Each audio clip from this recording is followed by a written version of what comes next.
शके 1814 मध्ये ब्रह्मवर्त मुक्कामी श्रीमद्वासुदेवानंद सरस्वती असताना श्री दत्तपुराण नावाचा 3500 श्लोकांचा ग्रंथ लिहिला. त्याचे 8 भाग असून त्या भागांना ऋक्संहितेप्रमाणे अष्टक असे नाव ठेवले आहे.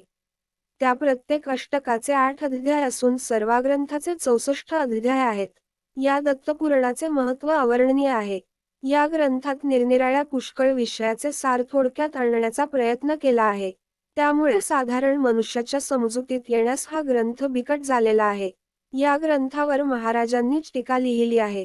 परंतु त्या टीकेतही अन्य आधारभूत ग्रंथातील पुष्कळ विषय घेतले असल्यामुळे ती टीकाही समजण्यास फार कठीण जाते. हा ग्रंथ सर्वत्र उपयोगात येण्यासाठी यावर विस्तृत व सुलभ भाषेत टीका होणे आवश्यक आहे व त्याविषयी अभ्यासकांकडून प्रयत्न सुरू आहेत. परंतु हे काम खर्चाचे व बराच कार्यकाळ लागणारे आहे. त्यामुळे गुरु महाराजांचे इच्छेने सिद्धीस जाईल तो सुदीन. ज्ञानी व विद्वान अभ्यासकांच्या मते या ग्रंथात कोणताही विषय येण्याचे शिल्लक राहिले नाही. हे न्याय, ज्योतिष, योग, वैद्यक, लग्नविधी, याज्ञिक वगैरे सर्व काही त्यात आलेले आहे व ते सर्व विषय समजून घेणे हे फक्त स्वामींनाच शक्य होते. स्वामींच्या पश्चात अशी चतुरस्त्र व्यक्तिमत्व असलेली व्यक्ती पुढे आलेली नाही, कारण एवढ्या सर्व शास्त्र व विषय याबाबत एकाच व्यक्तीला ज्ञान असणे अशक्यच. निरनिराळ्या विषयांसाठी निरनिराळा शास्त्री शोधावा लागेल. इतकेही करून आपले समाधान होईल का नाही ते सांगता येणे कठीण. कारण कोणीही आला तरीही फार तर शाब्दिक समाधान करेल, पण अनुभवाने समाधान होणे कठीणच. या सर्व पुराणात ऋक्संहितेचे साम्य आणण्याचा अनेक रीतीने यत्न केला आहे. सर्वमान्य ग्रंथात ऋक्संहिता हा ग्रंथ श्रेष्ठ मानला जातो. त्याप्रमाणे सर्व पुराणात दत्तपुराण श्रेष्ठ मानले जावे अशीच परमेश्वराची इच्छा असावी. व्यासांनी 18 पुराणे लिहिली, पण त्यात दत्तपुराण नाही.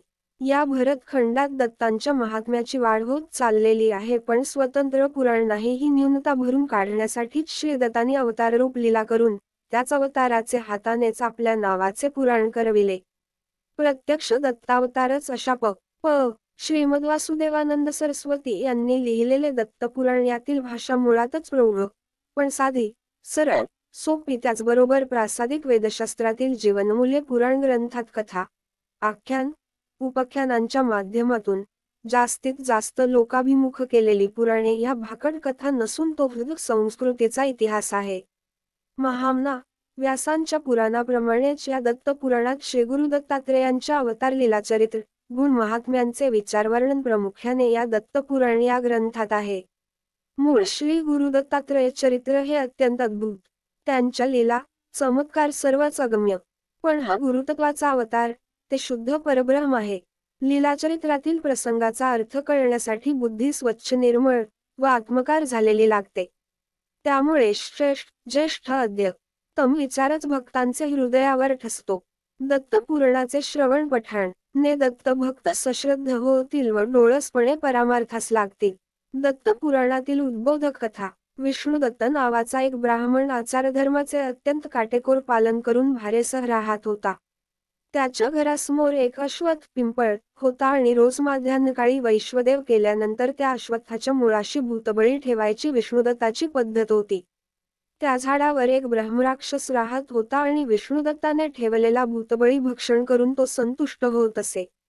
एके दिवशी विष्णुदत्त ब्राह्मण भूतबळी ठेवण्यासाठी आलेला असताना तो ब्रह्मराक्षस तिथे प्रकट झाला.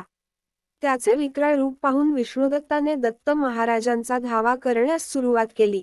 विष्णुदत्त भ्याला आहे असे जाणून ब्रह्मराक्षस म्हणाला, भिऊ नकोस. रोज तू ठेवीत असलेले बळी अन्न खाऊन मी संतुष्ट झालो आहे, तेव्हा जे मनात असेल ते मागावे. पुढील भागात लाईक करा, सबस्क्राईब करा.